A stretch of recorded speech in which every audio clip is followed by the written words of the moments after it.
So in the previous class we were discussing about the multinomial theorem, questions based on the number of non-negative integral solutions, positive integral solution, and how to convert the problem in terms of non-negative integral solution.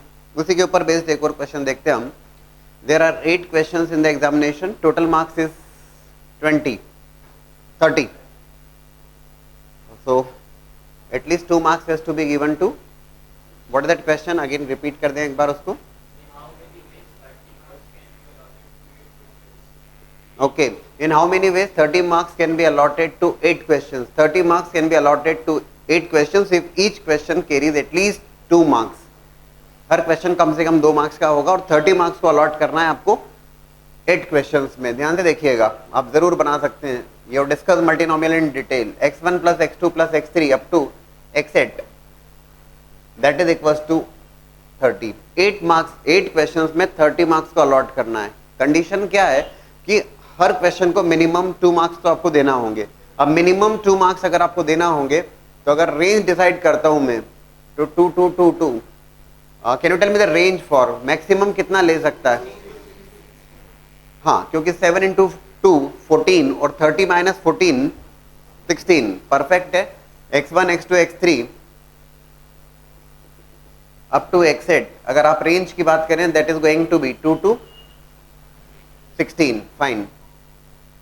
In how many ways 30 marks can be allotted? एक तो approach ये हो गई multinomial theorem की approach. कैसे multinomial कैसे apply करोगे बताइए? कैसे अप्लाई करेंगे multinomial? How can you apply multinomial? Yes, coefficient of what? Yes, no not 16. We want sum as 30. We want coefficient of x raised to power 30 in what? No no no, भूल गए.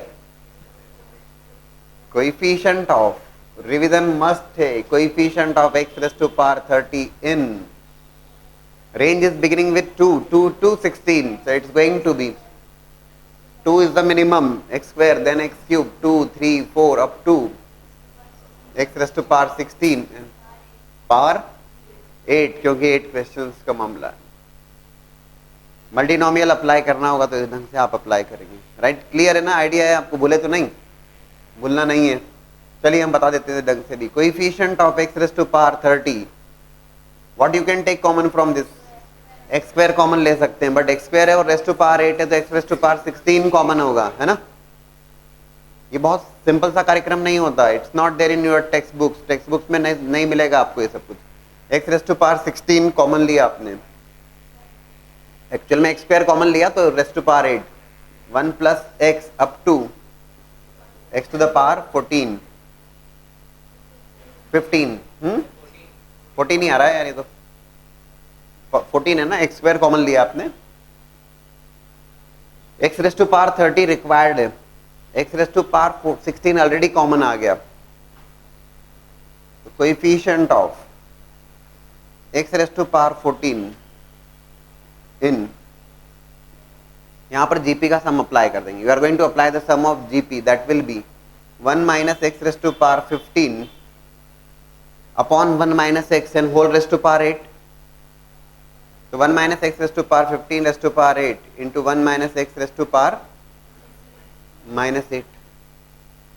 Again if you observe, coefficient of x raised to power 14 is required. 1 minus x raised to power 15 and whole raised to power 8. ये x raised to power 15 है. We want x raised to power 14. अगर आप observe करोगे तो ये जो series है जिसमें 9 टर्म्स होंगी except one which is the first term, जो रिमेनिंग टर्म्स होंगी वो सब 15 और उससे हायर डिग्री की होंगी. तो हमारे काम की जो टर्म है, हमारी रिक्वायरमेंट है तो एक्स रेज़ टू पावर 15. हमारे काम की जो टर्म है that is a single term which is 1 NC 0. और इस 1 के लिए मुझे सीरीज से 1 minus x to the power minus 8 की सीरीज से जो रिक्वायर्ड है that is x rays to power 14 मुझे लगेगा. अरे भाई इस 1 के लिए एक्स रेज़ टू पावर 14 मुझे चाहिए तो x rays to power 14 is required from that series. What is that result? क्या होता है formula? Nimish, what is that formula? What is coefficient of x raised to power r? Coefficient of x raised to power r in 1 minus x raised to power minus n is given by n plus r minus 1 CR. n plus r -1 C R, 22 - 1 21, 21 C 14 is going to be the result. That is through multinomial theorem. तो इसको भूलने का नहीं है ना, क्योंकि जहां तक हम number of non negative integral solutions या पॉजिटिव इंटीग्रल सॉल्यूशंस की बात करते हैं वो तो स्पेसिफिक केसेस में लगा सकते हैं, बट वो भी आया कहां से, इधर से आया वो. ठीक है, first note down this, then I'll be explaining the second approach also. Now look for the second approach. 8 questions, 30 marks, each question carries at least 2 marks. हमारी कोशिश होती है कि हम उसको कन्वर्ट करते हैं क्वेश्चन को in terms of number of non negative integral solutions के टर्म्स में हम कन्वर्ट करते हैं. रेंज यहाँ पर 2 to 16 है, नए वेरिएबल्स इंट्रोड्यूस किए गए. लेट्स से a1 क्या लेना चाहिए आपको, you are going to take x1 - 2. a1 is x1 - 2, likewise a2 x2 - 2 and a8 x8 - 2. Perfect. यार ये a1 a2 a3 up to a8 की जो रेंज होगी क्या हो जाएगी, रेंज क्या हो जाएगी. If I ask you the range of, भाई -2 कर दिया आपने, तो as far as a1 a2 up to 8 that range would be 0 से 14. 2 लेस कर दिया आपने. अब जो नए वेरिएबल्स को रखोगे आप instead of x1 x2 x3 up to x8, तो x1 को लिखोगे आप a1 + 2 plus a2 + 2 plus a8 + 2 is equal to 30, है ना. आप ये देख रहे हैं कि a1 + a2 up to 8 becomes 16 और 30 - 16 which is 14. फाइन. और a1 a2 a3 सबके जो रेंज है ये बहुत इंपॉर्टेंट है. a1 a2 a3 up to 8 0 से 14, क्योंकि जब आप number of non negative integral solutions की बात करते हैं तो you have to ensure that this sum of these 8 numbers must be equal to 14 as well as all these 8 numbers must vary from 0. सारे के सारे नंबर 0 से स्टार्ट होना चाहिए and up to the number required, up to the sum required in fact. n plus r minus 1 CR, number of non-negative integral solutions. Non-negative integral solution. n plus r minus 1 CR, n plus r minus 1 C r 21 C 14. That is the result. This is the second approach. अब एक बार आप comfortable हैं, कहाँ दिक्कत होगी, बना लेंगे आप. लेकिन ये बिल्कुल ध्यान रखिएगा, बहुत जरूरी बात है कि number of non negative integral solutions बोलने के पहले इंश्योर कर लीजिए, है ना. Now the question is how many integers between 1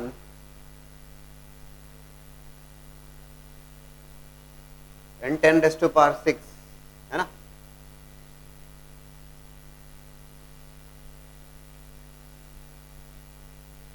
Have sum of digits 18, digits का सम 18 हो जाए. अब 1 से लेके 10 raised to power 6 तक की बात करेंगे तो 1 डिजिट नंबर भी होंगे, 2 डिजिट नंबर भी हैं, 3 डिजिट नंबर भी है, 4 डिजिट नंबर भी है, 5 डिजिट नंबर भी है, 6 डिजिट नंबर भी है. आपने सोचना चालू किया कि 1 डिजिट नंबर में क्या पॉसिबिलिटी, तो 1 डिजिट नंबर में तो सम 18 पॉसिबिलिटी है, नहीं है. सम ऑफ डिजिट्स नहीं. 2 डिजिट नंबर आपने सोचना चालू किया, 2 डिजिट नंबर में आपने देखा कि यार 99 is one of the number. Sir बोले सर एक ही नंबर है जिसकी सम ऑफ डिजिट्स 18 हो रही है. चलिए ठीक है, 2 डिजिट्स का भी काम हो गया.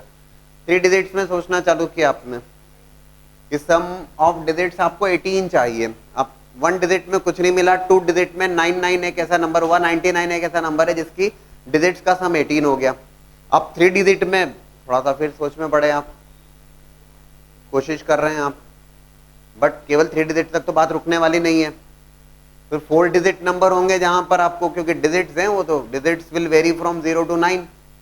You have to think about the cases. तो 2 डिजिट में तो सिंगल केस है, 1 डिजिट में कोई केस नहीं, 3 डिजिट में you have to think over the cases. बोले सर हम सोच लेंगे, बना लेंगे, चलिए फाइन बना लेंगे। 5 digit number is also there, 4 digit number is there, 6 digit number is there. आप केसेस बनाते रह जाएंगे और आप ये भी समझ लेंगे कि यार जो नंबर ऑफ केसेस आने वाले हैं वो तो बहुत ज्यादा आ रहे हैं सर। अगर आप कोशिश करेंगे पॉजिटिवली तो आप 2 डिजिट, 3 डिजिट, 4 डिजिट तक शायद पहुंचे आप, लेकिन उसके बाद में आपको लगेगा कि सर नंबर ऑफ केसेस तो बहुत ज्यादा हो रहे हैं, जिसमें डिजिट्स का सम 18 हो जाए सर, और इनफैक्ट आप बना भी नहीं पाएंगे उसको नॉर्मल कोड से, केस मेथड से आप बना भी नहीं पाएंगे उसको। और इस स्टेज पे जब काम में आएगा और वो आएगा मल्टीनोमियल थ्योरम। और मैं आपको ये बात, ये तो ठीक है हम मल्टीनोमियल के डिस्कशन के समय बात आई है, ये तो इन जनरल एक पीएनसी का सवाल है। आपको सोचना होगा कि यार ये नॉर्मल कोड से, तो मैंने आपको कहा था जब मल्टीनोमियल के एप्लीकेशंस की बात थी, मैंने कहा था कि यार 50 केसेस, 100 केसेस, 200 केसेस, चलिए जो जो लिमिटेड केसेस हैं वो तो आप कर लेंगे, लेकिन जहां पर केसेस काफी ज्यादा बढ़ जाएंगे वहां पे कैसे आप उसको कैलकुलेट कर पाओगे? Multinomial will help. In fact anything which is any cases number of greater than और इक्वल टू 50, उससे परेशानी बढ़ जाएगी। और अगर एक भी केस स्लिप हुआ तो रिजल्ट गलत होगा। अब यहां पर मल्टीनोमियल के बारे में प्लान तो किया, लेकिन मल्टीनोमियल अप्लाई कैसे किया जाए? क्योंकि यहां पर जो पॉसिबिलिटी है कि यार 1 digit number, 2 digit number, 3 digit number, 4 digit number, 5 digit number, 6 digit number, या तो उन सब में अलग अलग केसेस बनाए जाए मल्टीनोमियल, लगा तो सकते हैं। 2 डिजिट में आपने चल डायरेक्टली कर लिया, 3 डिजिट में आपने डायरेक्टली कर लिया, 4, 5, 6 में आप मल्टीनोमियल की हेल्प ले, बट सीधा अप्रोच किया।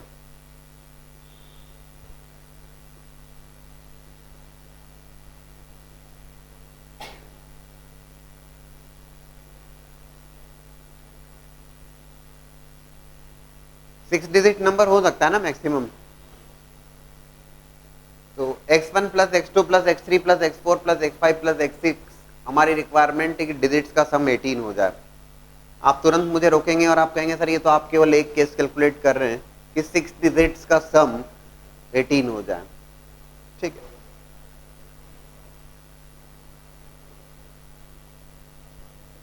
It is one of the best questions for the permutation combinations.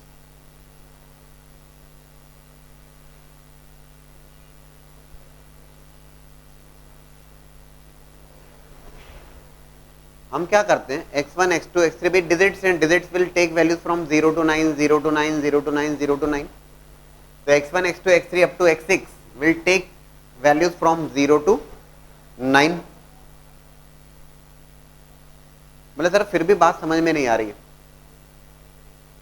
बोले सर अभी तो केसेस बना हुआ, 2 digit number, 3 digit number, 4 digit number, 5 digit number, 6 digit number, ये तो आपने केवल एक केस लिख दिया। यहां पे एक इंटरेस्टिंग पॉइंट ये है कि all those cases are included here itself. सारे केसेस यहां पर आ गए। अरे बोले सर कैसे आ गए? देखो ये जो x1, x2, x3, x4, x5, x6 है, इनकी रेंज है 0 से 9। अगर 2 डिजिट नंबर बनना है, बोर्ड पे देखिएगा ध्यान से, अगर 2 डिजिट नंबर बनना है तो x5, x6 रहेगा, रिमेनिंग ये चारों अपनी वैल्यू 0 ले लेंगे, और ये दोनों अपनी वैल्यू 99 या डिजिट्स 99 लेंगे, will be getting sum as 18। बहुत जबरदस्त अप्रोच है।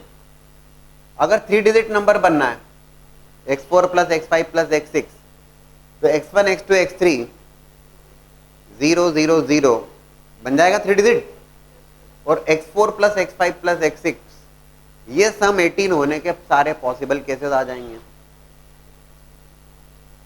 4 डिजिट नंबर बनना है तब x1, x2 विल बिकम 0, क्योंकि ये तो सारी पॉसिबिलिटी है, सारी पॉसिबिलिटी है यहां पर,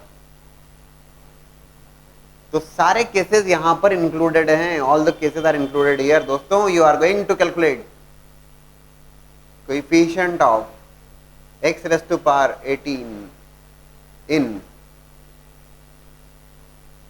पहले समझिएगा फिर डाउट पूछिएगा।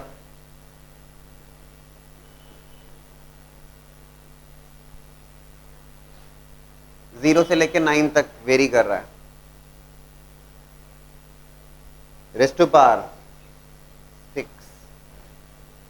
6 डिजिट्स का sum, coefficient of x raise to power 18 in GP का sum 1 minus x rays to power 10 rays to power 6 into 1 minus x rays to power minus 6. Very requirement x raised to power 18. Can you tell me how many terms in the series 1 minus x raised to power 10 raised to power 6 are there जिन्हें हम x raised to power 18 में convert कर पाएंगे? बोले sir हमको series कैसे पता लगाएं? Binomial theorem. कोई दिक्कत नहीं है, binomial theorem you have discussed. How many terms are there जिन्हें आप x raised to power 18 में कन्वर्ट कर पाएंगे?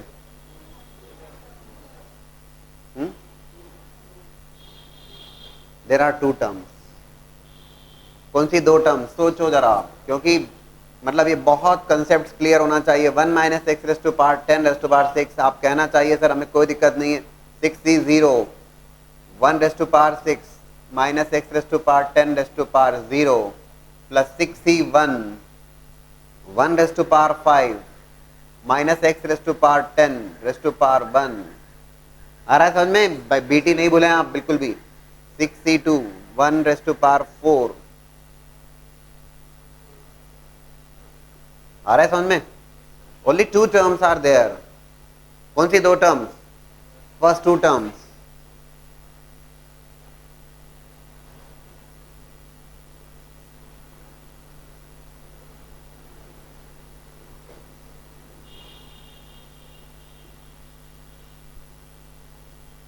वन माइनस ऑफ 6c1 की value 6 into x rays to power 10 और बाकी को छोड़ दीजिए आप. जो रिमेनिंग टर्म्स हैं वो एक्स रेज़ टू पावर 10 मतलब एक्स रेज़ टू पावर 18 से ज्यादा एक्स रेज़ टू पावर 20 30 होते जाएगा. That is of no use.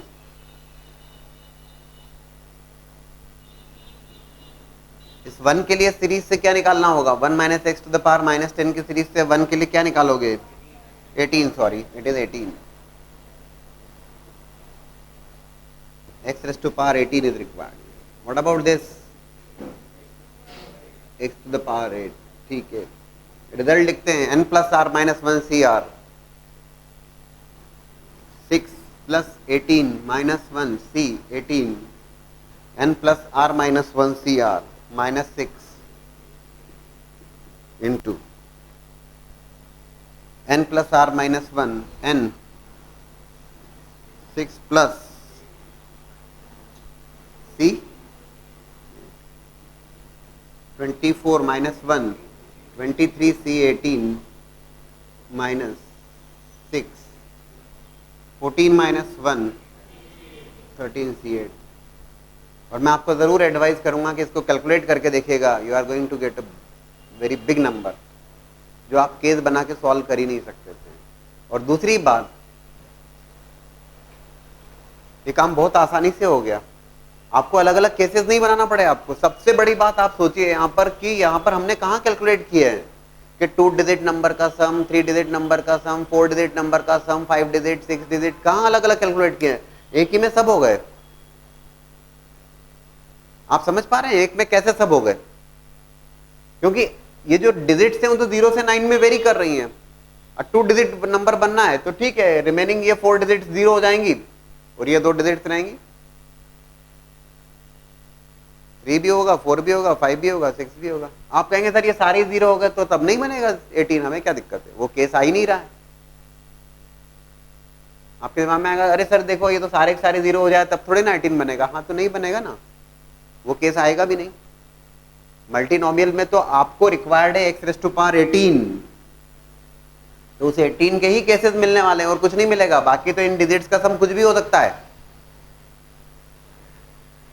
सारे केसेस हैं यहाँ पर. सम इक्वल्स टू 18 क्या सम इक्वल्स टू 20 कैलकुलेट कर लो, सम इक्वल्स टू 25 कैलकुलेट कर लो. कौन मना कर रहा है आपको? यहाँ पे इधर ही तो चेंज करना है. एक्स रेज़ टू पावर 25 तो 25 निकल आएगा, उसमें कहाँ परेशानी है? आएगा ना. That is the best application of multinomial theorem. we have discussed questions when 3 children are there, 15 identical toys are there, and distribution in 3 children such that any child can take any number of toys, है ना. 3 बच्चों में 15 identical toys को distribute करना थे, और with the condition that any child can take any number of toys. तो approach हमने बड़ी आसानी से डिस्कस कर ली. अब तो आसानी से ही कहेंगे हम, because we are aware of non negative integral solutions also. x1 plus x2 plus x3 equals to 15. 3 बच्चों में 15 टॉयज को देना है. x1 plus x2 plus x3 equals to 15. Condition क्या है कि x1 x2 x3 up to x15, sorry x1 x2 x3 तीनों की जो रेंज रहेगी वो 0 से 15, 0 से 15, 0 से 15. Number of non negative integral solution n plus r minus 1 CR, 3 plus 15 minus 1 C 15. अब तो वैसे ही करने लग गए. 18 माइनस 1 17 C 15. लेकिन दोस्तों मैंने एक साफ साफ आपसे बात कही थी कि मल्टीनोमियल थ्योरम, बिकॉज ये नॉन नेगेटिव इंटीग्रल सॉल्यूशन और पॉजिटिव इंटीग्रल सॉल्यूशन, ये सारा डिस्कशन जो था आइडेंटिकल थिंग्स होना चाहिए, तभी आप अप्लाई कर पाएंगे. क्वेश्चन अगर चेंज कर दिया जाए, बड़ा interesting. Instead of 15 identical toys, 15 distinct toys are there. Same question, 3 children, आपको डिस्ट्रीब्यूट करना है 15 डिस्टिंक्ट टॉयज का, डिफरेंट टॉयज का, जो आइडेंटिकल नहीं है, with the condition, and the condition is any child can take any number of toys. कोई भी बच्चा कितने भी टॉयज ले सकता है. तो x1 plus x2 plus x3 equals to 15, और ये 17C15 was the result when it was identical. ये रिजल्ट तो तब था जब ये identical, that is for identical toys. लेकिन अब बात बिल्कुल डिफरेंट है दोस्तों, और बहुत अलग ढंग से सोचना होगा. सुनिएगा जरा. 3 बच्चों में 15 टॉयज का, लेकिन 15 distinct toys are there. Distinct toys.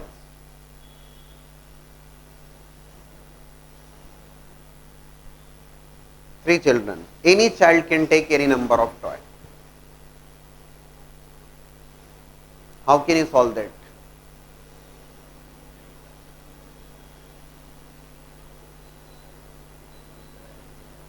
Fifteen distinct toys or 3 children. No, it not at all remains same.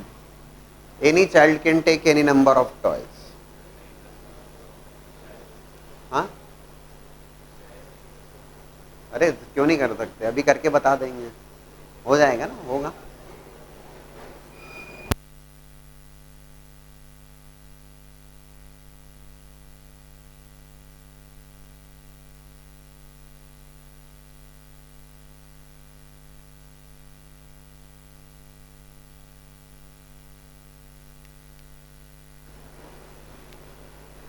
Yes, एक टॉय को आप दे सकते हो. 15 डिस्टिंक्ट टॉयज आर देयर. एक टॉय, उसके लिए यहाँ पर 3 बच्चे अवेलेबल हैं. एक टॉय को 3 बच्चों में किसी एक को भी दिया जा सकता है. बिल्कुल डिफरेंट अप्रोच है. For 1 toy 3 children are eligible there. 3 बच्चे एलिजिबल है. तीनों में से किसी एक को दिया जा सकता है. Any child can take any number of toys. दूसरा, अगर दूसरा टॉय लोगे आप, एक टॉय, उसके लिए 3 ऑप्शंस हैं. 3 बच्चे हैं, तीनों में से आप किसी को भी दीजिए. दूसरा टॉय लिया, अगेन 3 ऑप्शंस आर अवेलेबल. 3 में से किसी एक को भी भाई, any child can take any number of toys. तीसरा टॉय लिया आपने, again 3 children are there.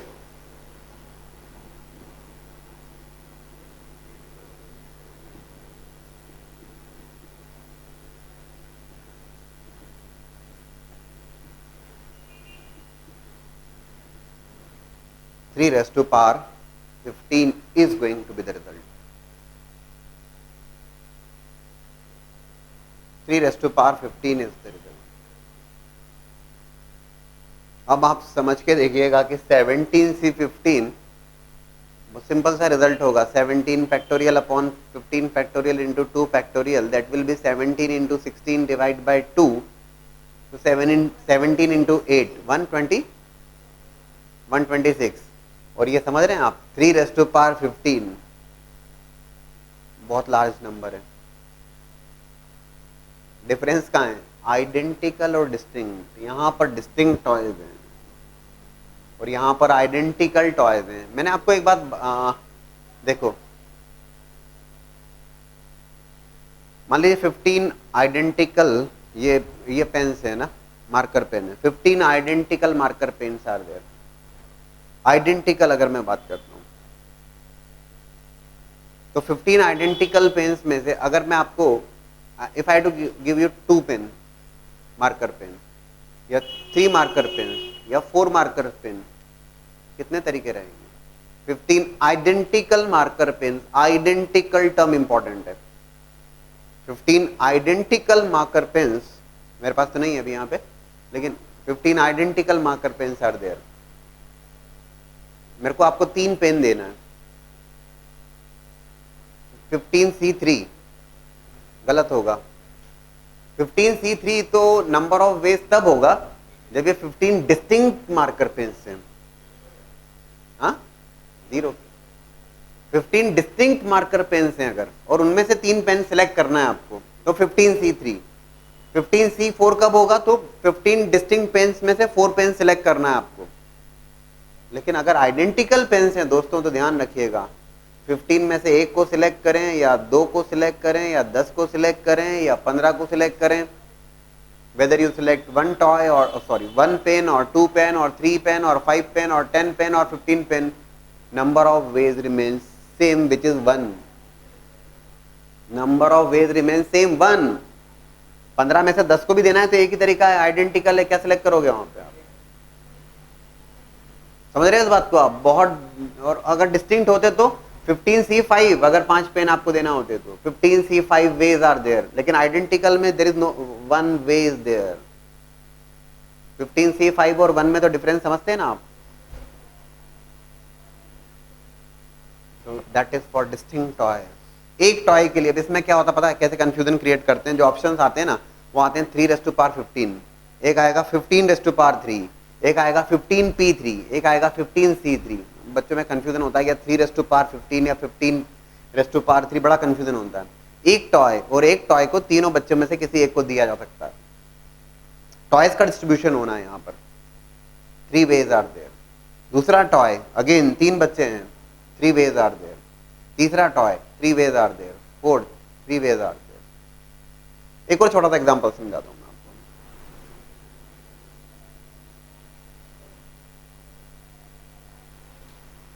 There are 10 letters and 5 post boxes.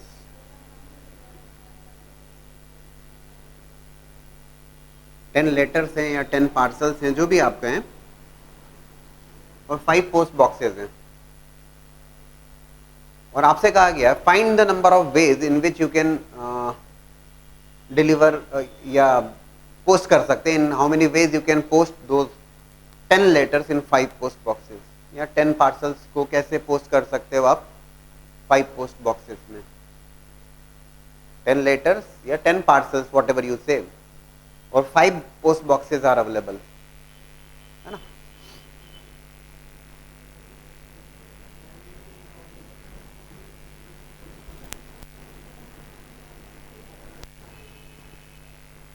ध्यान से देखिएगा, देर आर 5 पोस्ट बॉक्सेस ना, 1 2 3 4 5, और 10 लेटर्स अवेलेबल हैं। हर एक लेटर के लिए भाई लेटर को पोस्ट बॉक्स में डालना है आपको ना, लेटर को पोस्ट बॉक्स में डालना, टॉयज को बच्चे को देना है। अब यहाँ पे एक लेटर के लिए how many choices are there?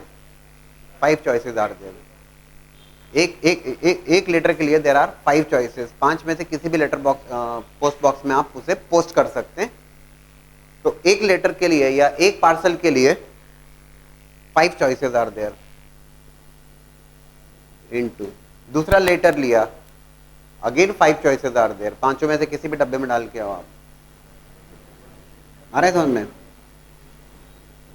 Up to there are 10 letters, 10 times 5 raise to power,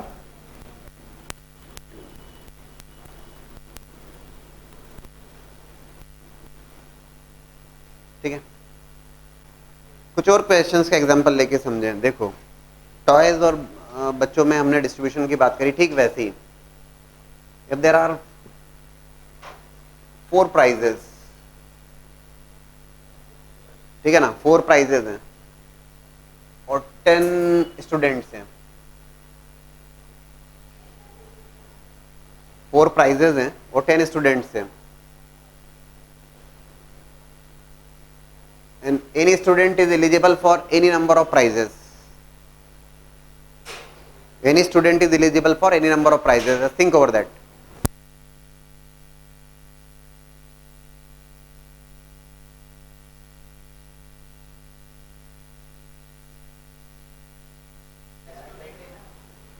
हाँ 4 raised to power 10 या 10 raised to power 4 या 10 P4 या 10 C4, 4 prizes are there, 10 students are there and any prize, any student can take any number of prizes। हो सकता है कि एक ही student को चारों प्राइज मिल जाए।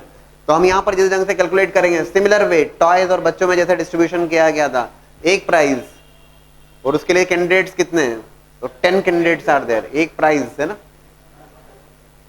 एक प्राइज को 10, एक प्राइज को 10 में से किसी भी एक बच्चे को दे सकते हो आप, 10 स्टूडेंट्स में से कोई भी एक एलिजिबल है। सेकंड प्राइज क्या बोलते हो, पक्का?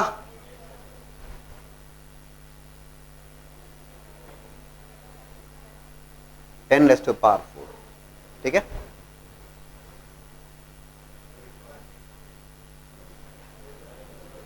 और देखिए कुछ थोड़ा सा अलग हटके,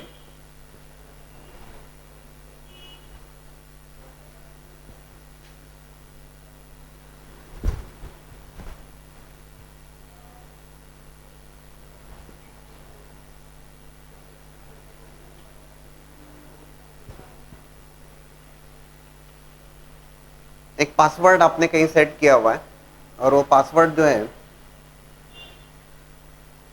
4 डिजिट का एक पासवर्ड आपने सेट किया हुआ है, राइट?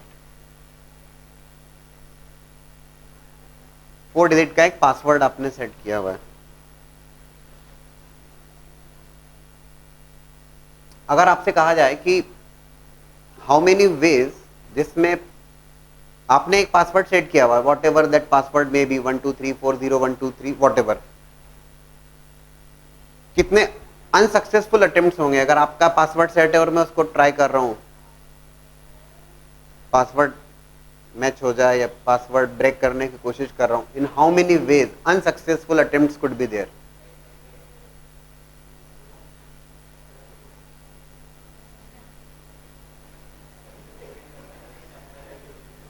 इतना क्यों डरते हो?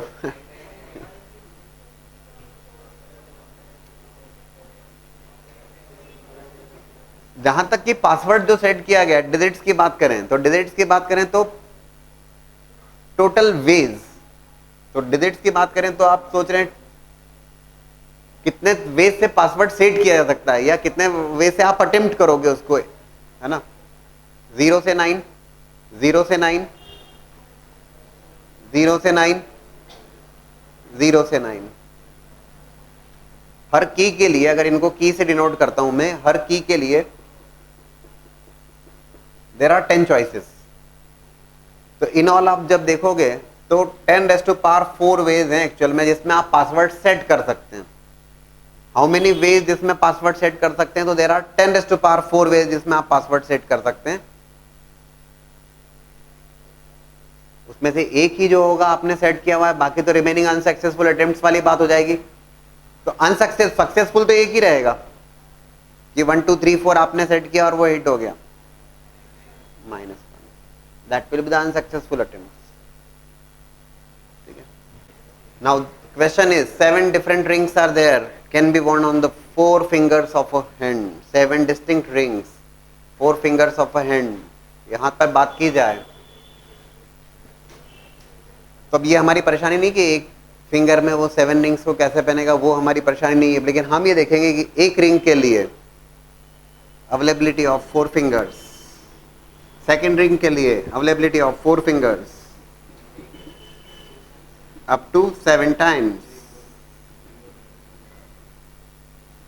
that will be 4:7. यस, एक रिंग और उसके लिए चारों फिंगर्स अवेलेबल है, सेकेंड रिंग के लिए भी चारों, थर्ड के लिए भी चारों, फोर्थ के लिए भी चारों, फिफ्थ के लिए भी चारों, सिक्स के लिए भी चारों और सेवेंथ के लिए भी चारों, 4:7. That will be the result.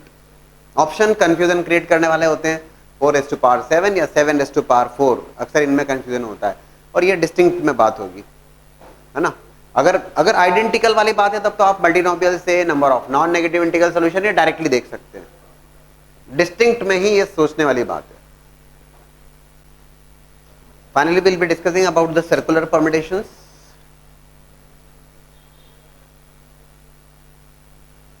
Circular permutation,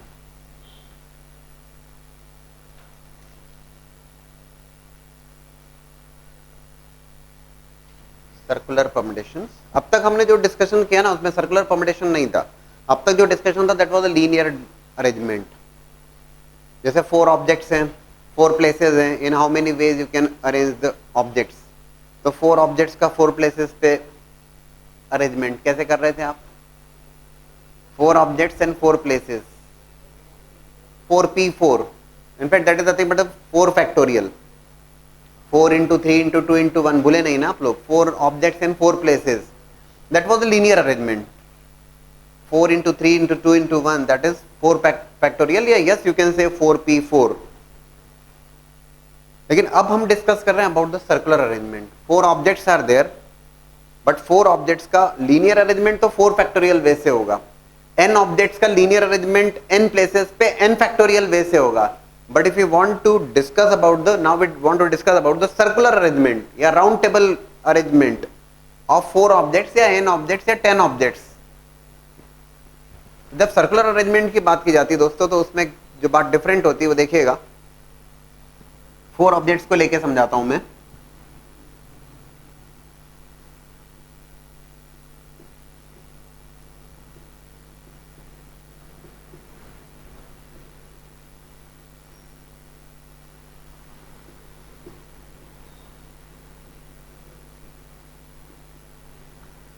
four objects, linear arrangement, 4 factorial. Clear है आपको?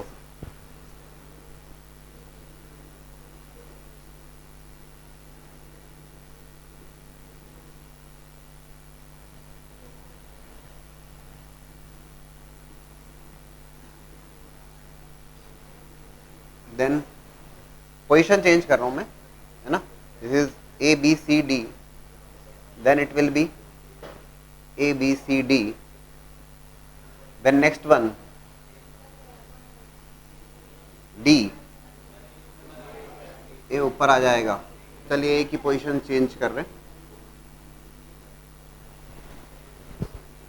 देखो the first one I have fixed A B C D. फिर एक पोजीशन चेंज किया हमने, this is A B C D.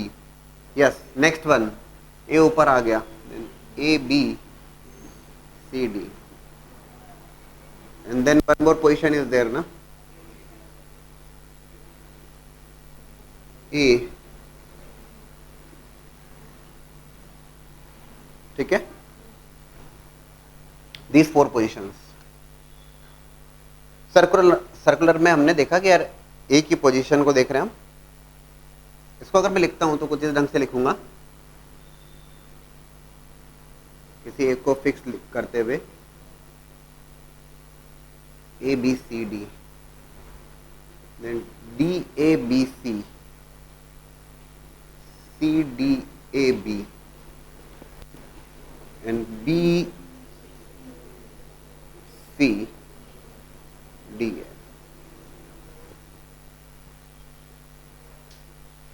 जब linear arrangement की बात की जाती है,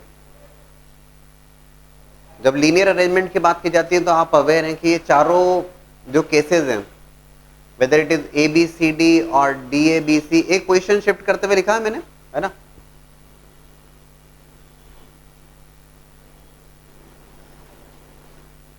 क्लॉकवाइज अरेंजमेंट कर रहा हूं ना मैं, है ना। तो A B C D, D A B C, C D A B और बी सी डी ए, इन चारों का लीनियर अरेंजमेंट जब देखा जाएगा तो चारों लीनियर अरेंजमेंट तो डिफरेंट है, उसमें कोई डाउट नहीं। लीनियर अरेंजमेंट के वाइज अगर मैं डिस्कस करूंगा तो ए बी सी डी हो या डी ए बी सी हो या सी डी ए बी हो या बी सी डी ए हो, वो डिस्टिंक्ट है, उसमें कोई डाउट नहीं। लेकिन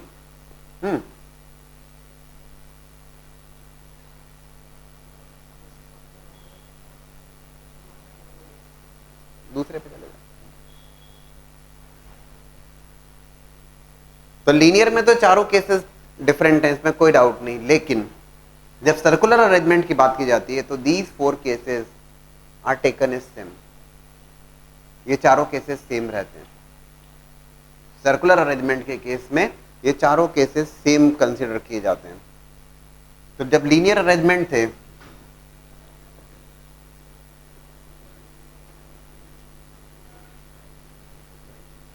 those are 4 factorial, linear arrangement तो 4 फैक्टोरियल हो गया। लेकिन जब सर्कुलर अरेंजमेंट लिखा गया तो आपने देखा कि एक ऑब्जेक्ट के करस्पॉन्डिंग, है ना, एक को मूव किया है मैंने और क्लॉकवाइज डायरेक्शन में, ये चारों जो केसेस है ये सेम केसेस माने जाएंगे, सेम केसेस कंसिडर किए जाते हैं। तो जो इसको लिखा जाएगा 4 इंटू जो लीनियर अरेंजमेंट होंगे, सर्कुलर परम्यूटेशन या circular arrangement is equals to 4 factorial. तो इन चार ऑब्जेक्ट्स का सर्कुलर अरेंजमेंट जब लिखा जाएगा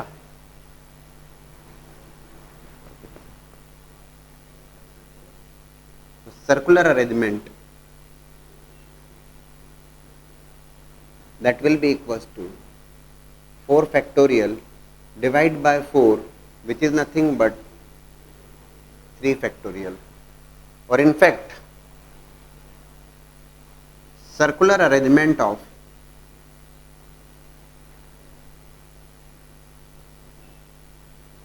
n objects that will be done in n factorial upon n, that will be n minus 1 factorial। इसको इस ढंग से भी समझा जा सकता है कि जब लीनियर अरेंजमेंट कर रहे हैं तब तो ठीक है, बट सर्कुलर अरेंजमेंट में किसी एक की पोजीशन फिक्स कराई आपने, किसी एक की पोजीशन फिक्स करी और उसके रेस्पेक्ट में जब आप अरेंज कर रहे हैं तो किसी एक की पोजीशन फिक्स करी तो रिमेनिंग n माइनस 1 ऑब्जेक्ट्स का अरेंजमेंट कर सकते हैं n माइनस 1 फैक्टोरियल बेस। इस ढंग से भी आप समझ सकते हैं, किसी एक की पोजीशन आपको फिक्स करना पड़ेगी क्योंकि it's a case of circular arrangement. तो किसी एक की पोजीशन आपने फिक्स करी तो remaining n minus 1 objects can be arranged in n minus 1 factorial veg. या फिर जैसे मैंने इसीलिए I taken the example of 4 objects क्योंकि उसको बता सकते हैं अपन यहां पर कि यार ये लीनियर में तो चारों केसेस डिस्टिंक्ट है, इसमें कोई डाउट नहीं। लीनियर में तो ABCD is arrangement, DABC is a different arrangement from that, CDAB is different arrangement from that, and BCDA is a different arrangement without any doubt। लेकिन सर्कुलर अरेंजमेंट के case में ये चारों केसेस सेम कंसिडर किए जाते हैं। And that is the reason कि इसलिए जब हमने लीनियर अरेंजमेंट तो लिखा है 4 फैक्टोरियल, तो लीनियर अरेंजमेंट के केस में 4 इंटू सर्कुलर अरेंजमेंट, क्योंकि सर्कुलर के केस में 4 तो आपने सेम मान लिए, तो 4 time circular arrangement that will be equals to 4 objects का सर्कुलर अरेंजमेंट इंटू 4 करूंगा तब मुझे लीनियर अरेंजमेंट मिलेगा। क्योंकि ये केसेस छूट गए ना, 4 केसेस लीनियर अगर बनाना है तो 4 फैक्टोरियल होना चाहिए, तो circular arrangement multiplied by 4 that will B 4 factorial. या सर्कुलर अरेंजमेंट को लिख सकते हैं 4 factorial by 4 which is 3 factorial. या सर्कुलर अरेंजमेंट का जब मैं करता हूं circular arrangement of n objects that will B n factorial divide bye n which is n minus 1 factorial. और इसमें भी एक इंपॉर्टेंट पॉइंट है जो ध्यान रखना होगा आपको। मैंने यहां पर ये जो रोटेशन बताया मैंने इसीलिए डायरेक्शन मूव बताइए आपको क्लॉकवाइज। क्लॉकवाइज जब मैंने बनाया तो ये चारों केसेस सेम कंसिडर किए गए, है ना। ठीक वैसे एंटी क्लॉकवाइज भी ले सकते हैं ना, ये तो मैंने क्लॉकवाइज मूव किया है, एंटी क्लॉकवाइज वाले केसेस भी हैं बट वो डिस्टिंक्ट कंसिडर किए गए। ये ध्यान रखिएगा, there are 3 cases. One is beads of necklace beads of necklace, necklace के बीड्स, इसको ये कह सकते हैं डिफरेंट कलर्स है ना। बीड्स ऑफ नेकलेस मतलब ऐसा नहीं कि सारे बीड्स जो हैं नेकलेस के वो एक ही कलर के हैं, क्योंकि अगर सेम कलर के होंगे तो क्या अरेंज करोगे आप, अगर एक ही कलर के हो गए तो उसको क्या अरेंज करोगे, तो क्लियर होगा, different coloured beads.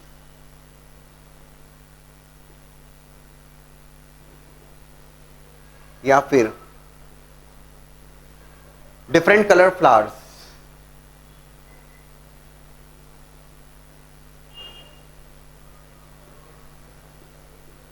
Flowers in garden, फूलों की माला, ये दूसरा केस। और तीसरा case bunch of keys,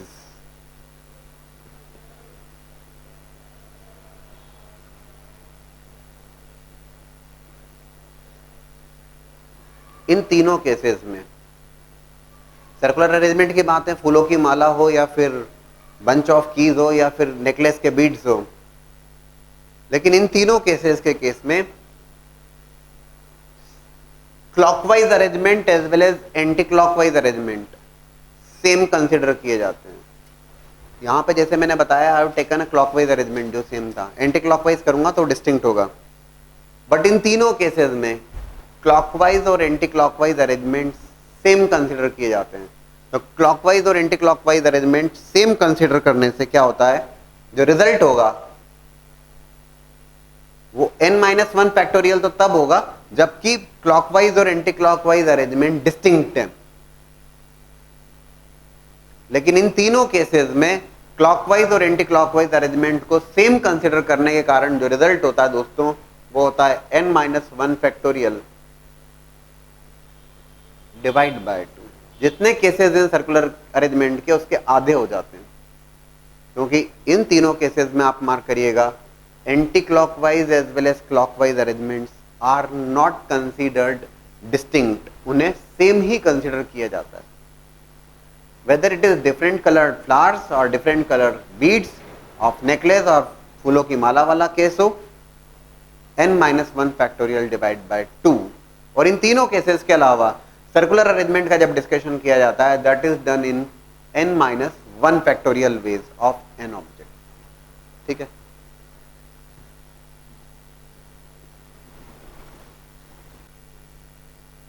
now the question is, based on the circular arrangement, a round table conference is to be organized between 20 amongst 25 countries, और 25 countries के delegates जो हैं वो round table conference में participate कर रहे हैं। 25 countries are there।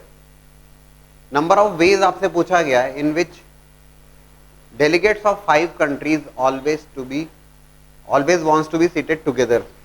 5 countries के delegates हैं वो हमेशा साथ में रहना चाहते हैं राउंड टेबल कॉन्फ्रेंस। जहां राउंड टेबल कॉन्फ्रेंस की बात आती है तुरंत आप समझ लेंगे सर्कुलर अरेंजमेंट की बात है। 5 कंट्रीज के डेलीगेट्स जो हैं वो हमेशा साथ रहेंगे। अच्छा, सबसे पहले राउंड टेबल कॉन्फ्रेंस को एक तरफ करें, अगर लीनियर अरेंजमेंट करना होता, अगर आपको लीनियर अरेंजमेंट करना होता तब क्या तरीके होते इस केस में? Instead of round table conference एक लीनियर अरेंजमेंट करना है 25 कंट्रीज के डेलीगेट्स का, जिसमें 5 कंट्रीज के डेलीगेट्स हमेशा साथ रहेंगे। क्या वेज थे? 5 का एक ग्रुप बना लेते हैं। आप उस केस में ठीक बोल रहे हैं, आप उस केस में A B C D E ये 5 कंट्रीज के डेलीगेट्स हैं और ये एक साथ रहना चाहते हैं, उनको एक साथ रखा और एक नोट लगा दिया आपने, एक यूनिट कंसिडर कर लिया। रिमेनिंग कितने कंट्रीज हो गए? 20 कंट्रीज। अगर लीनियर अरेंजमेंट होता तो उस केस में आप 20 + 1 यूनिट 21 यूनिट्स, और 21 यूनिट्स का लीनियर अरेंजमेंट करते तो 21 फैक्टोरियल वेज से होता। 21 फैक्टोरियल वेज से आप लीनियर अरेंजमेंट करते इनटू, क्योंकि 5 कंट्रीज का आपस में भी अरेंजमेंट हो सकता है।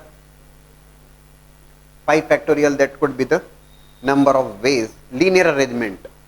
लेकिन अब बात की गई है सर्कुलर अरेंजमेंट की, दिक्कत नहीं है। सर्कुलर अरेंजमेंट के केस में भी अप्रोच तो सेम ही रहने वाली है, अप्रोच सेम रहने वाली है, मतलब 5 कंट्रीज के डेलीगेट्स हमेशा साथ रहना चाहते हैं, आपने हमेशा उनको साथ में रखा और एक यूनिट कंसिडर किया। रिमेनिंग 20 कंट्रीज टोटल कितनी यूनिट्स हो गई? तो total 21 units are there.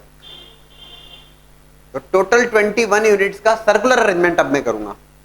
Linear arrangement तो 21 फैक्टोरियल बेस से हो गया, लेकिन सर्कुलर अरेंजमेंट करूंगा 21 यूनिट्स का, तो वो होगा 21 minus 1 factorial, n minus 1 factorial, in it is going to be, ये था linear arrangement.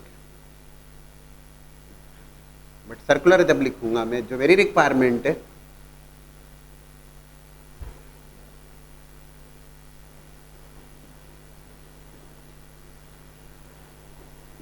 that will be 21 minus 1 factorial. अब ये तो हो गया सर्कुलर अरेंजमेंट 21 यूनिट्स का, लेकिन वो 5 कंट्रीज हैं जो हमेशा साथ रहना चाहते हैं। इसमें केयर कीजिएगा, please make it 5 factorial only, इसको 5 माइनस 1 मत कर दीजिएगा। समझ रहे हैं आप? बोले सर वो 21 माइनस 1 हो गया और 5 का 5 माइनस 1 हो गया, गड़बड़ हो जाएगा, है ना? The result is 20 factorial into 5 factorial. भाई ऑलरेडी आपने एक जगह कर दिया 21 माइनस 1 फैक्टोरियल, ठीक है? Simple question. Second one, again circular arrangement of 7 boys and 7 girls. 7 boys और 7 गर्ल्स का सर्कुलर अरेंजमेंट रिक्वायर्ड है, in which boys and girls are alternate. Boys and girls are alternate, ठीक है? Circular arrangement.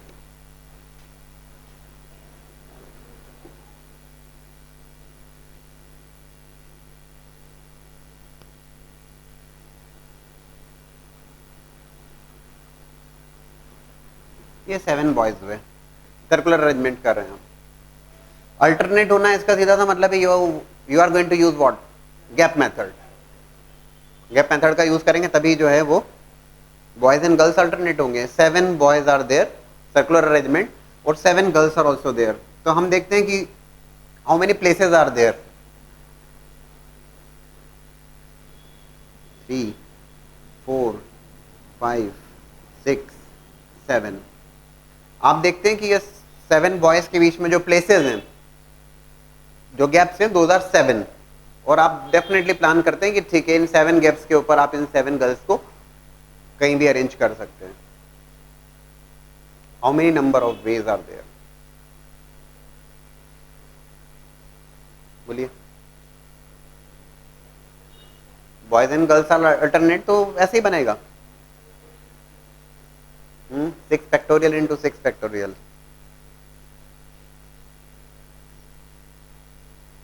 देखिएगा 7 boys का arrangement, circular arrangement जब आप कर रहे हैं तो 7 माइनस 1 फैक्टोरियल बेस से हो जाएगा। 6 फैक्टोरियल बेस से बॉयज का आपने अरेंज किया। अब ये 7 प्लेसेस हैं, रिमेनिंग 7 प्लेसेस, और वो 7 प्लेसेस आप फिल कर सकते हैं बाय दो 7 गर्ल्स इंटू 7 फैक्टोरियल।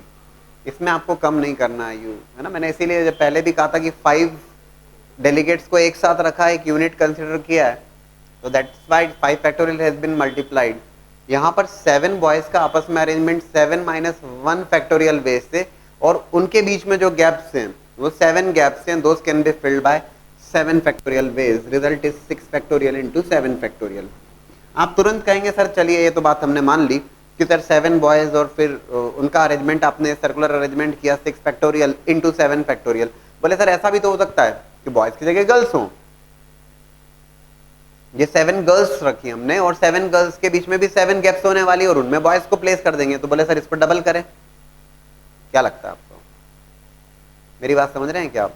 मेरी बात ये है कि भाई ये केस बनाया मैंने आपको, और ये जो जहां पे क्रॉस मार्क्स किए वहां पे गर्ल्स को प्लेस कर देंगे। तो अब बोले सर हम ऐसा भी तो सोच सकते हैं जहां बॉयज है वहां पे पहले गर्ल्स को हमने अरेंज कर दिया, वहां गर्ल्स को अरेंज किया, और जो रिमेनिंग जो 7 गैप्स है वहां पे बॉयज को अरेंज कर दिया। इसमें इंक्लूड होंगे, ध्यान रखिएगा, इसलिए there is no need to double that, उसको डबल नहीं करना होगा। वो केसेस यहाँ पे ऑलरेडी इंक्लूडेड है। ऐसा मत सोचेगा कि सर ये बॉयज का हो गया, गर्ल्स को प्लेस किया था, अब गर्ल्स को रखेंगे और फिर बॉयज को प्लेस करेंगे। Those cases are included there. Result is 6 factorial into 7 factorial. ठीक, सर्कुलर परम्यूटेशंस के ऊपर ही कुछ और क्वेश्चन देख रहे हैं हम। तो 25, how many persons are invited? 30 persons are invited.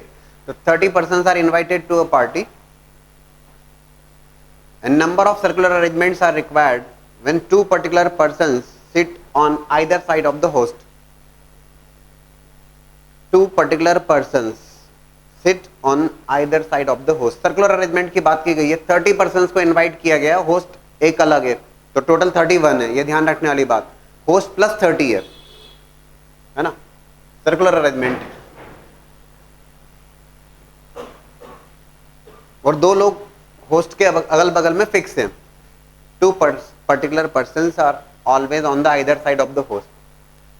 30 plus that host, let's say this is host, ये होस्ट की पोजीशन हुई, और होस्ट के अगल बगल दो लोग फिक्स हैं, होस्ट के अगल बगल। If it is A, it is B, ठीक है ना।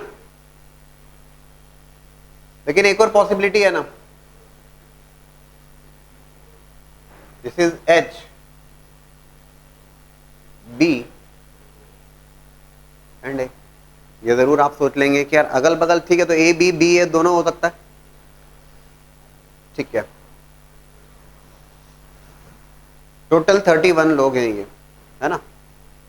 इन तीनों को एक यूनिट बना लिया फिलहाल, एच ए बी एक यूनिट हमने कंसिडर किया। अब रिमेनिंग कितने लोग हो गए? 28, क्योंकि टोटल 31 है होस्ट को मिला के, तो 3 अगर मैं हटा देता हूं तो 3 लोगों की एक यूनिट बना ली, क्योंकि उनको साथ में रहना है हमेशा, है ना। तो रिमेनिंग आर 28 पर्सन, रिमेनिंग 28 है, ठीक है, बढ़िया। सर्कुलर अरेंजमेंट की बात करना है, तो total how many units are there? 28 persons plus H A B को मिला के आपने एक यूनिट कंसिडर करी है, तो 28 प्लस 1 29, और 29 यूनिट्स का सर्कुलर अरेंजमेंट जब मैं करूंगा 29 माइनस 1 फैक्टोरियल बेस से, ठीक है ना। ये समझ रहे हैं 29 माइनस 1 क्यों लिख रहा हूं, है ना, इसीलिए बहुत क्लियर कट यहां पे लिखा है, दिस 3 दिस 28, इन तीनों को एक यूनिट बनाया हमने। 28 प्लस 1 29, 29 माइनस 1 फैक्टोरियल इनटू, लेकिन अब यहां पर यह बात हो गई एच ए बी, तो एच की पोजीशन तो फिक्स है, 3 फैक्टोरियल नहीं करेंगे हम, एच की पोजीशन तो फिक्स है, राइट लेफ्ट के कैंडिडेट्स चेंज हो जाएंगे, ए बी का बी ए हो जाएगा, यस 2 फैक्टोरियल, ठीक सोच रहे हैं। It is going to be 28 factorial into 2 factorial.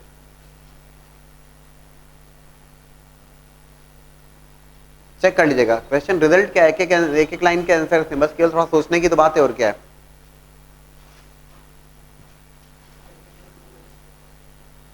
What about the next question I given to you, next बताइएगा।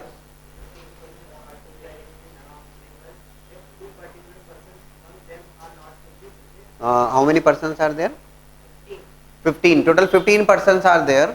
अरेंजमेंट करना है आपको, सर्कुलर अरेंजमेंट करना है, राउंड टेबल अरेंजमेंट करना है, और आउट ऑफ 15 पर्सन्स अब की बार ये कहा गया है कि 2 particular persons are not to be side by side, वो दोनों पर्सन साइड बाय साइड नहीं होना चाहिए। टोटल 15 पर्सन्स, और 15 पर्सन्स का राउंड टेबल अरेंजमेंट या सर्कुलर अरेंजमेंट कुछ भी आप कहें, condition is such that 2 particular persons are not to be side by side, वो दोनों लोग साथ में नहीं आना चाहिए। आपको क्या लगता है क्या अप्रोच होना चाहिए?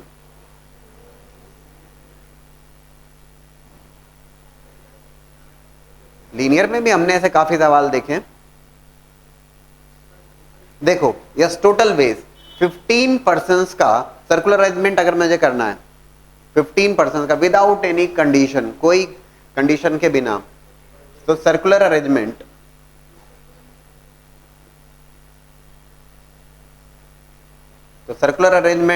Of 15 people without any condition, n minus 1 factorial which is 15 minus 1 factorial which is 14 factorial, fine। ये तब था जब कोई कंडीशन नहीं। अब आपसे कहा गया कि 2 पर्सन साथ में नहीं आना चाहिए, not to be side by side. और हम क्या चाहेंगे, हम देखते हैं कि वो हमेशा साथ में आए, क्योंकि हमारा टारगेट होगा कि टोटल में से सबट्रैक्ट कर लेंगे। तो दो पर्सन हमेशा साथ हो, उसके क्या केसेस होंगे? Let's say those are A and B. Question है ये दोनों साथ में नहीं आना चाहिए। तो इन दोनों को एक साथ रखा हमने। इन दो को साथ में रखने के बाद जो रिमेनिंग पर्सन है दोज आर 13 पर्सन। ठीक है, हम ये देख रहे हैं ये दोनों पर्टिकुलर पर्सन हमेशा साथ में आए। हमने किया था 5 delegates of the countries always remains together, वैसे ही देख रहे हैं ये दो लोग हमेशा साथ में आए। तो भैया ये दो लोग हुए जिनको एक यूनिट कंसिडर करी, और ये 13 हुए। 13 plus 1 unit that will B 14 units, और 14 यूनिट्स का सर्कुलर अरेंजमेंट 14 माइनस 1 फैक्टोरियल। लेकिन क्या लेकिन ए बी का आपस में भी तो अरेंजमेंट होगा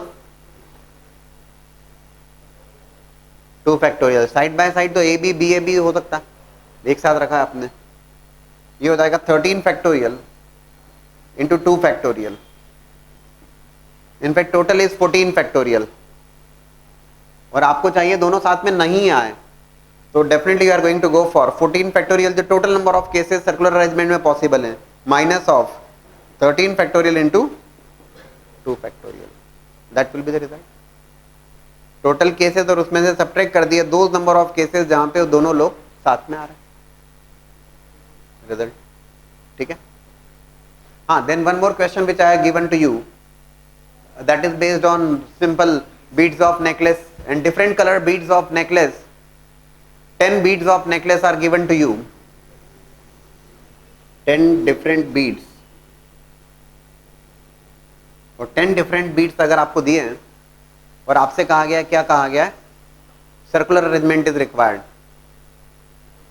तो दिक्कत नहीं होना चाहिए, because you are aware of in case of necklace, beads of necklace, anti-clockwise and clockwise arrangements are considered as same, so number of circular arrangements are not going to be n minus 1 factorial, instead of that it will be n minus 1 factorial divided by 2। ये बस ध्यान रखने वाली बात है, तो कोई परेशानी नहीं है। it is n minus 1 factorial divided by 2 which is going to be 10 minus 1 factorial divided by 2 which is 9 factorial divided by 2, simple।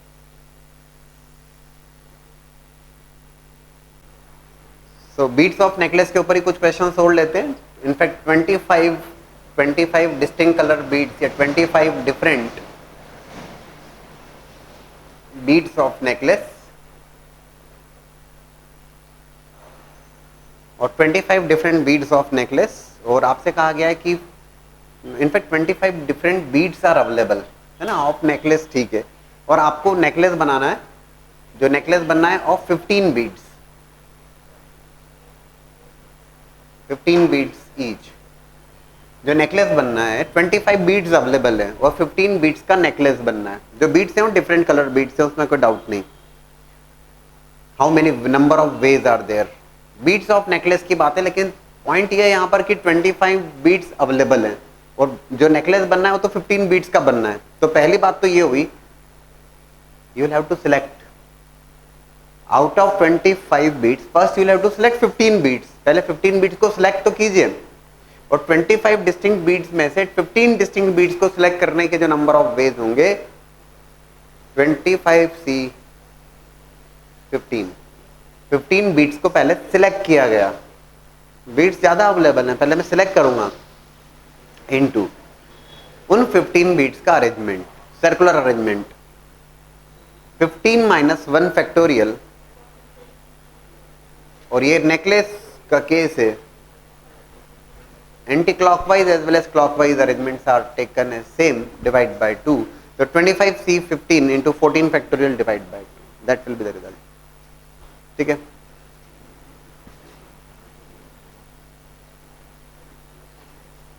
Right. Now the second question is, how many beads I have given? 25 beads are there, और necklace of 25 beads बनाना है आपको, 25 beats ही available हैं, लेकिन अब की बार condition different है। अब ये कहा गया है कि 5 specific beads always remains together. 5 beads, 5 specific beats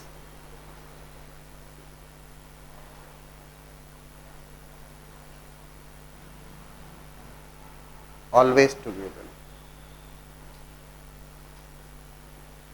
Out of 25 beats, 5 specific beats are always together.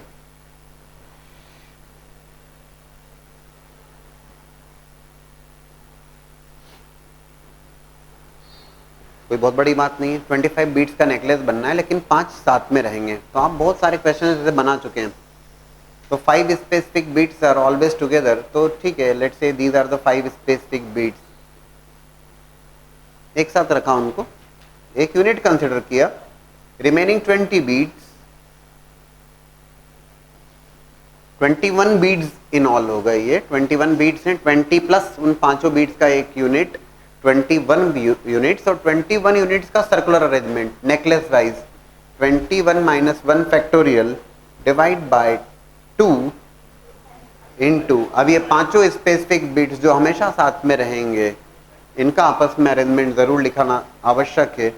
5 factorial that will be 20 factorial divide by 2 into 5 factorial, ये रिजल्ट होगा। क्लियर है? Now the question is, previous year JEE question in fact, number of integral points और number of integral points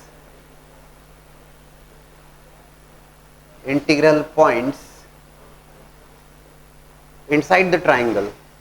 Which triangle? Inside the triangle 0, 0, 0, 21 and 21, 0. Number of integral points inside the triangle. कैसा triangle जिसके vertices 0, 0, 21, 0, 0, 21 है। Integral points का मतलब हुआ उसका x coordinate as well as y coordinate दोनों integer होना चाहिए। Both must be integer. ऐसा डायरेक्टली पीएलसी का सवाल नहीं है वो, बट ठीक है। ऐसे ही लॉजिकल क्वेश्चन कह सकते हैं, कोई दिक्कत नहीं। 0, 0, 0, स्ट्रेट लाइंस की भी बात कर सकते हैं आप। 0, 0, 21, 0, 0, 21, it's given in the PNC package में डिस्कस कर रहा हूं। Anybody can tell me the equation of that side. ये ट्राइंगल ओ ए बी, ये ट्राइंगल है ना। 0, 0, 21, 0 एक्स एक्सिस के ऊपर होगा, 0, 21 वाई एक्सिस के ऊपर होगा। Anybody can give me the equation of x A B. इतना नहीं सोचना चाहिए।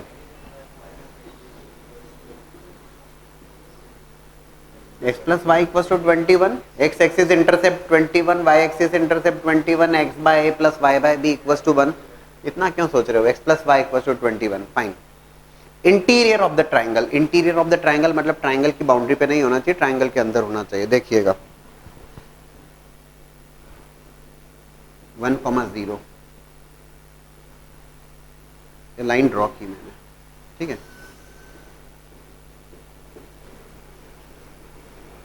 ये लाइन ड्रॉ की मैंने, ठीक।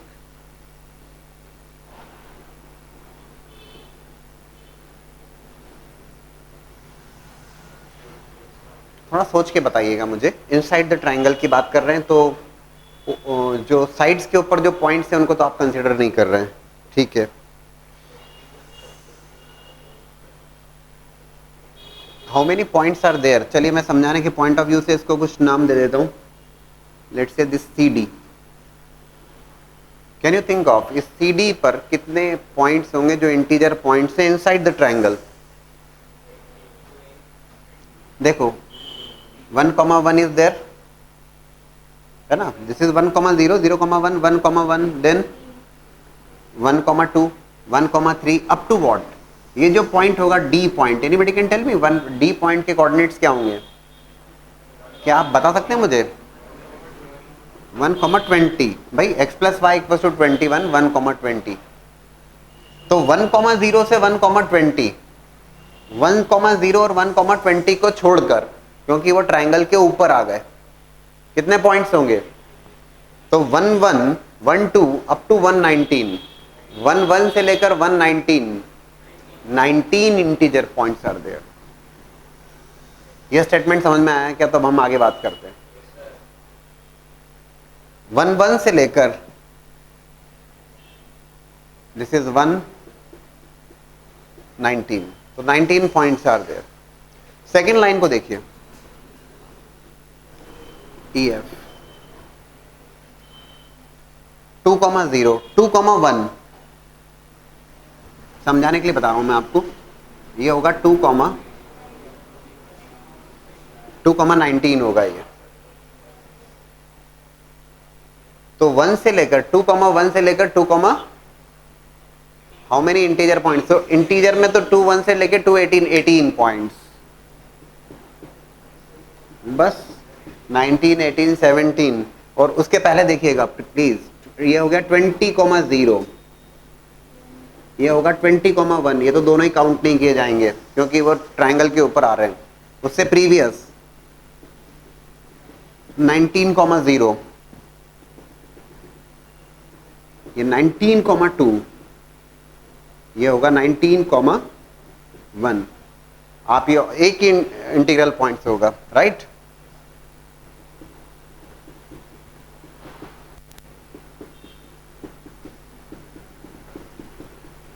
एक्चुअल में it's not based on PNC. PNC के पैकेज में दिया था, मैंने आपको डिस्कस कर दिया। n+1/2 sum of first n natural number,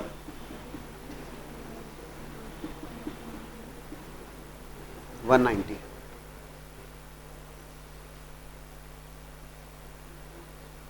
one से लेकर 19 तक का सम, ठीक है? Sum of first n natural number. अच्छा, एक और बात हम यहां पे कर लें। अगर मान लीजिए यहां पर आपसे ये पूछा जाता इनसाइड एंड ऑन, ये तो है interior of the triangle, screening में पूछा गया interior of the triangle O A B. अब ये कहा जाए interior and on the triangle O A B, yes. देखो 190 तो ये फिक्स हो गया, जो इंटीरियर ऑफ द ट्राइंगल है वो तो आना ही है।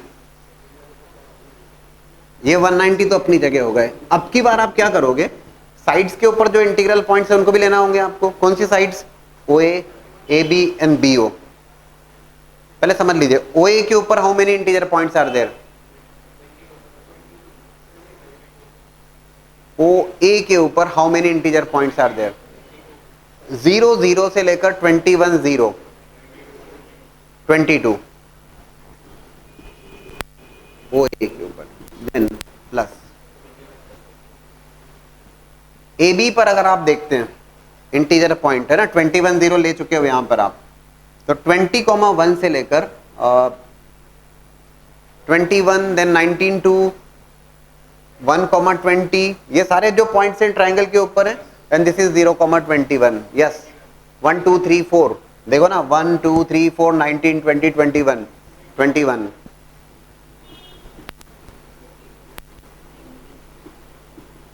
प्लस बीओ पे ध्यान रखना कि ओरिजिन आप ऑलरेडी ले चुके हो और बी पॉइंट ऑलरेडी ले चुके हो। तो ये हो जाएगा 21 नहीं आएगा, 0,1 से लेकर 0,20, 20 कितना हो गया ये? 253। That is very good, interesting.